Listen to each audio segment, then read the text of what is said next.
Eu tô sentindo que esse primeiro episódio vai ser um estouro.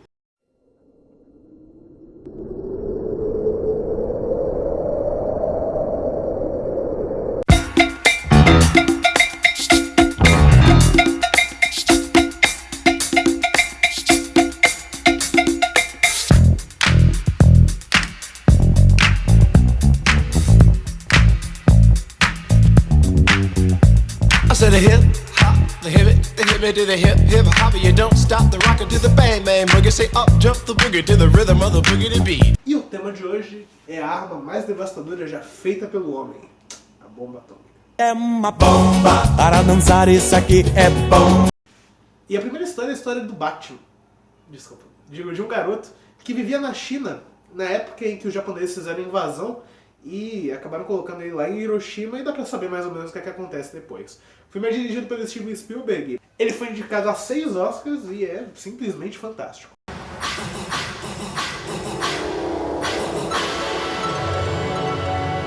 Falando em fantástico, isso nos leva à nossa segunda recomendação do que assistir.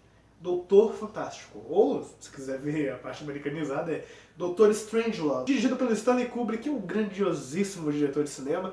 Vocês conhecem ele pelo Laranja Mecânica, pelo Nascido para Matar e pelo Iluminado. Ele dispensa comentários, né? Se você já assistiu alguma das obras dele, você sabe qual é a qualidade desse cara. E Dr. Strangelove não é diferente do Doutor Fantástico. Trata bastante de humor negro, ele é uma obra toda focada em humor negro, que mostra a paranoia dos americanos durante a Guerra Fria. O subtítulo do filme é Como eu parei de ter medo e comecei a amar a bomba. É um marco pro cinema moderno hoje. Se você ainda não assistiu o Strangelove, normal, né? Já é um filme antigo, preto e branco, talvez tenha algumas dificuldades para você começar a assistir, mas é uma recomendação assim que você não pode deixar passar, você tem que assistir. Essa próxima recomendação é um filme um pouquinho mais leve do que os outros que eu falei até agora. É provavelmente o único filme que presta da promessa, que foi o Brendan Fraser. Você lembra do Brendan Fraser? Aquele cara que fez o Jorge, o Rei da Floresta, o cara que fez a Múmia. Então, esse cara é um bom ator, mas nunca fez um filme que presta na vida, a não ser esse daí. Também tem uma ajuda especial do Christopher Walker. Esse filme é um cientista muito rico, que tem uma esposa grávida. Durante a crise dos porcos, a crise dos mísseis lá em Cuba, ele entra numa paranoia depois de ouvir o discurso do Kennedy e se tranca num bunker que ele mesmo construiu e passa 35 anos embaixo desse bunker. Aí, lá embaixo, né, ele acaba tendo um filho, que é o Brendan Fraser, que fica... Tipo, ele viveu a vida dele inteira dentro do bunker acreditando que o mundo está coberto de radiação e que aconteceu mesmo um apocalipse em cima de tudo que ele vive. Quando na verdade o que aconteceu foi que caiu um avião em cima da casa deles. E eles acreditam piamente que tudo foi pro brejo. Quando ele sobe depois, acontecem alguns problemas lá embaixo, ele precisa subir sozinho. E ele nunca viu uma pessoa, nunca viu o céu, nunca viu o mar, então ele tem que se adaptar a tudo isso. Mas é tudo com um ótimo humor, é bem engraçado. Não tem tanta crítica quanto os outros filmes, né? Ele tenta até dar uma pincelada, mas não é o foco dele. Mas assim, é uma comédia... Não tem como você não dar risada, o humor dele é bem direto, é bem bacaninha. E, como eu disse, né? Se você quer ver o Brendan Fraser como promessa que ele podia ser, é um bom filme pra assistir. Agora eu vou falar de algumas obras um pouco mais famosas. O tema do canal não é bem tratar de coisas muito famosas, porque... eu tô querendo recomendar pra vocês coisas que vocês ainda não viram. Mas mesmo assim, merece dar uma pincelada, passar por cima aí de algumas obras que vocês devem conhecer. Bem, sobre bomba atômica a gente tem o Mad Max. Eu sou aguardado! Aguardado em Valhalla! Mas que inferno! Tem o Godzilla também, né? O lagartão mais famoso do mundo, todo mundo sabe quem é o Godzilla. E nos primeiros filmes dele, ele era um filho do medo da bomba atômica, né? Agora, nos mais recentes, eu nem sei o que é, porque tipo, quem se importa? Os filmes são muito ruins. Se for assistir alguma coisa, eu recomendo que você assista o primeiro filme do Godzilla. É bem tosco, tem todas as limitações que eles tinham na época, mas, sei lá, pelo menos pra dar umas risadas ele vale. E vocês lembram do desenho animado do Godzilla? Up from the depths, 30 stories high, breathing fire, his head in the sky, se você não acompanha a aventura, só vai por cima, talvez você não saiba que tem relação com bombas atômicas. Mas aquilo ali é todo mundo pós-apocalíptico, por causa das bombas. E tem toda uma história lá do Rei Gelado. Se você gosta de Hora da Aventura, você já sabe. Se não, eu vou passar um trecho rapidinho mostrando o ataque nuclear que gerou toda aquela baderna. God, Kingo.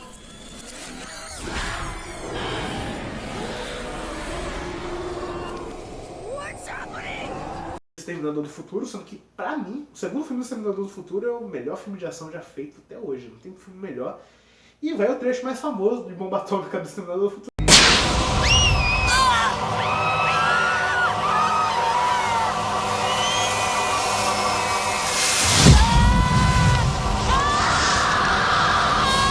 Uma coisa mais popularzinha aí, que não chega a ser bem uma recomendação que todo mundo já assistiu, é o Bob Esponja. O Bob Esponja ele tem muito a ver com bomba atômica, o pessoal talvez não saiba, né? Mas a fenda do biquíni foi onde fizeram os experimentos das bombas. Eles jogavam na fenda do biquíni pra poder testar, pra ver como é que era a bomba. Tem até um trecho que eu vou colocar aqui rapidinho.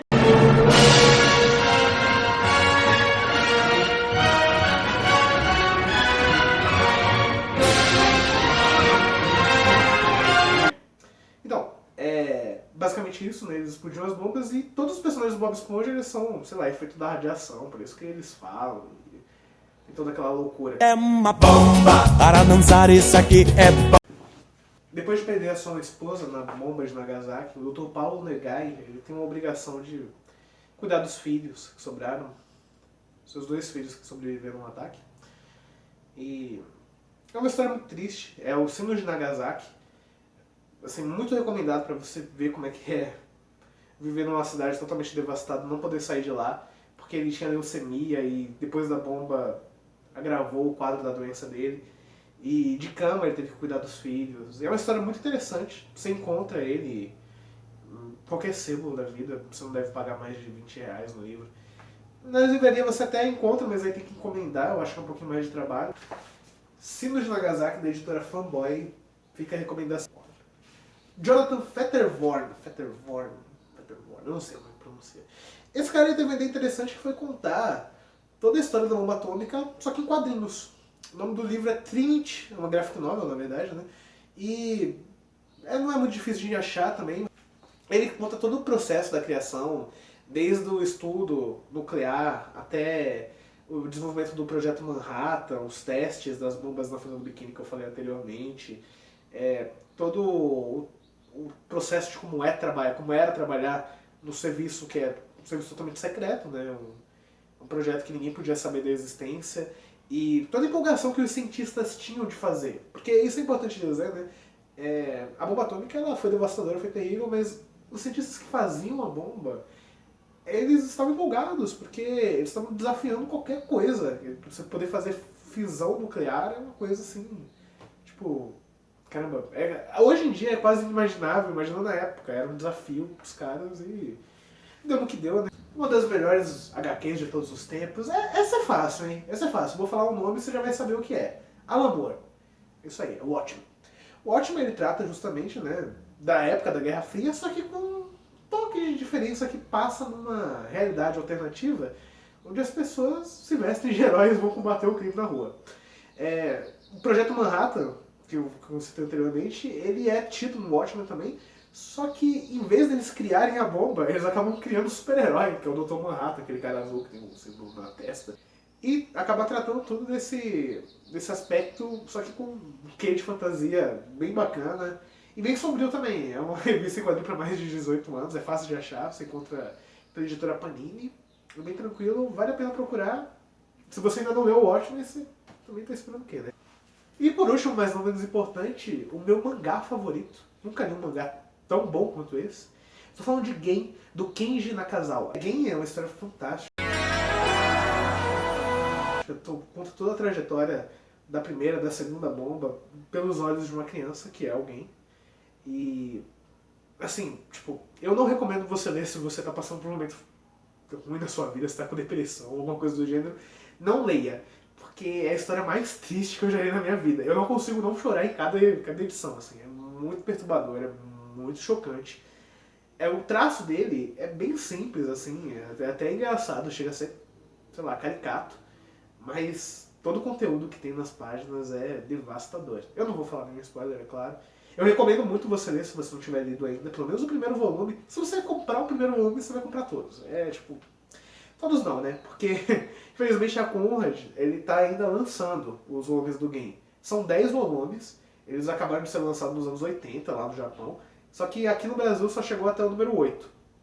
Até o final do ano que vem, a Conrad prometeu que vai colocar os últimos 2, vai fechar o ciclo. E assim, sem contar que o livro é uma coleção muito bonita, né? Vocês sabem que o Japão é a terra do sol nascente e todas as capas, eles têm um degradê de cor que vai sendo justamente o contrário, que é o pôr do sol para eles. Falando da época de crise que o Japão vivia, em vez de ser o sol nascente, é o sol poente, né? Ele vai mudando as tonalidades de cada capa, indo de amarelo até a noite mesmo, até o preto.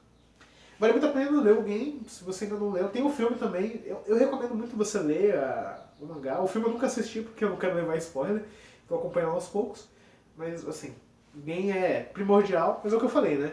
Ver como é que você tá de espírito pra poder ler ele. É uma bomba para... Bem, primeira recomendação de jogos, é um jogo um pouquinho antigo, é um jogo indie, mas tipo, você já deve ter ouvido falar dele, é o Braid. Braid é um jogo fantástico.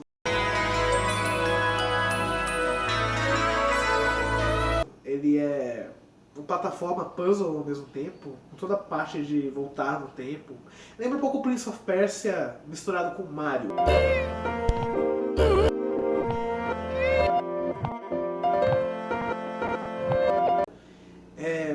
É meio que um spoiler dizer que ele tem relação com a bomba atômica, mas também é em cima de uma teoria que a internet criou e depois alguns editores falaram que podia ser, podia não ser. Eu acredito piamente que é isso, que a história se trata não de um rapaz procurando uma princesa, que é o que diz, mas de um cientista que desenvolveu a bomba e ele quer voltar para poder consertar, porque ele se arrepende do que ele fez. Assim, as duas conotações servem bastante, mas no final dá para entender bem que existe uma metáfora, tem toda uma parte de laboratório, e tem uma explosão no meio do jogo. É bem bacana. Ele tem a ver sim com a bomba atômica, é bem... sei lá, os produtores podem até não confirmar 100%, mas o tema dele é esse. Mesmo com esse spoiler, sabendo o que é sobre a bomba atômica, vale a pena muito jogar o jogo. Se você não jogou até hoje, sei lá, de repente isso daqui serve mesmo pra eu te incentivar, porque toda a jogabilidade, toda a parte dos colecionáveis, ele é imperdível. Agora o próximo jogo que está sendo lançado agora, meio que passando desapercebido, né? No final do ano é difícil porque tem muito lançamento, a galera acaba se focando nos mais famosões. Mas esse jogo aqui não pode passar por fora do seu radar se você gosta de RPG. O nome dele é Wasteland 2. Você deve conhecer, se você for um adepto mesmo de RPG, desse estilo mais americanizado, que é visão de cima, como se fosse um RTS. Se você não conhece, ele foi o que fez base para a série Fallout. Ele não tem os gráficos mais bonitos do mundo, ele está saindo agora para o Play 4 e para o Xbox One. Tem a versão do PC também, se você puder pegar, é mais barato, vale mais a pena. E é um jogo que se baseia bastante no sistema de decisões, o storyline é ótimo, os personagens são incríveis. E é aquela tomada de decisão que importa mesmo, né? Não é que nem aqueles outros jogos que falam que você vai tomar uma decisão e vai afetar na história e no final são tipo 2 ou 3 finais diferentes. Não, isso daí, cara, é direto assim e tem muita resolução que é a curto prazo, você faz e já tem uma reação. E tem coisas assim que você só vai ver lá pra frente antes do jogo acabar e que muda todo o cenário. São decisões que fazem muita diferença na jogabilidade. E você embarca totalmente na história. Se você quer entrar nessa história aí, cara, putz, tem muita coisa pra fazer. É um RPG completão. Só que foi o que eu disse, né? A parte do gráfico não é muito bonita, a jogabilidade no controle acho que talvez atrapalhe, porque ele foi pensado primeiramente para ser jogado no PC. Mas se você ainda não conferiu, guarda um dinheirinho, né? Vê aí, tem muito lançamento bom vindo aí, mas se você puder pegar ele numa versão mais barata possível, vale a pena pegar, se você gosta de RPG. Esse daqui não é bem uma recomendação, né? É só uma teoria louca. Mas o Mario Bros, eu acho que ele tem um pouquinho a ver com a bomba atômica, se parar pra pensar. Primeiro que o mundo do Mario é uma loucura do caramba, mas ok, só isso não compensa o fato de ser uma bomba, terem tacado uma bomba atômica lá. Mas para pra pensar, o nome do reino é Mushroom Kingdom, é o reino do cogumelo. E quando alguém joga uma bomba, geralmente sobe um cogumelo gigante. O Mario ele fica grande, fica pequeno. Eu acho que tem alguma coisa aí. Eu não vou falar explicitamente que é uma teoriazinha aí. Talvez tenha alguma coisa a ver com a bomba atômica. Eu vou recomendar aqui o Fallout 3. Dispensa meio que apresentações, né? Fallout, jogo também pós-apocalíptico. 2 bombas atômicas foram destruídas, foram explodidas no planeta, na atmosfera. Se você puder, pega ele no PC também, porque ele vai estar mais completão, você consegue pegar ele com todas as DLCs que saíram. Você puder jogar ele no Play 3 no Xbox também, hoje não deve estar tão caro, vale bem a pena você comprar e poder jogar. O gráfico tá meio tosco hoje em dia, né, se você ficar prestando muita atenção, mas a história, toda a parte do storyline é incrível. Eu vou te dar duas curiosidades rapidinhas sobre Fallout. Primeiro, o Vault Boy, sabe? Na capa dos jogos ou na parte de loading, quando ele aparece, sempre que aparece o logo dele, ele tá fazendo assim, ó. Bem, ele não tá te dando joinha. O que ele tá fazendo é, ele tá medindo a altura da explosão do cogumelo. Porque se você vê uma explosão, sendo que você não pode estar muito perto, né? Se estiver muito perto não vai dar tempo de fazer nada, você só vai conseguir se desintegrado. Mas se você conseguir ver uma explosão de longe, você deve estender o seu polegar para ver o tamanho do cogumelo. Se ele for maior do que o seu dedo, quer dizer que você está na área de radiação. Você tem que sair correndo. A segunda curiosidade é que no Japão, não sei se vocês já jogaram Fallout 3, mas tem uma cena que você tem que explodir uma bomba atômica numa cidade. E no Japão, na versão japonesa do jogo, eles acabaram tirando essa parte por motivos óbvios. É uma pena porque a parte é muito legal, muito interessante, mas dá pra entender, né? Porque, sei lá, tipo, não deve ser legal você explodir a cidade, sendo que a sua cidade explodiu.